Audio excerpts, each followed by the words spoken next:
Hello everyone and welcome to Home All. Today's video is on wall molding.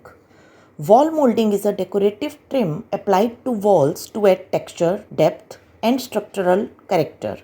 Often used to create custom patterns, protect surfaces from damage or mask imperfections. It serves as a stylish upgrade for interior spaces and can be made from wood, PVC, MDF or plaster. Common types include chair rails, crown molding, wainscoting, and panel molding. Chair rail molding means a horizontal molding intended to protect walls from furniture. Crown or cove molding used at the junction of walls and ceilings. Wainscoting means paneling on the lower half of a wall.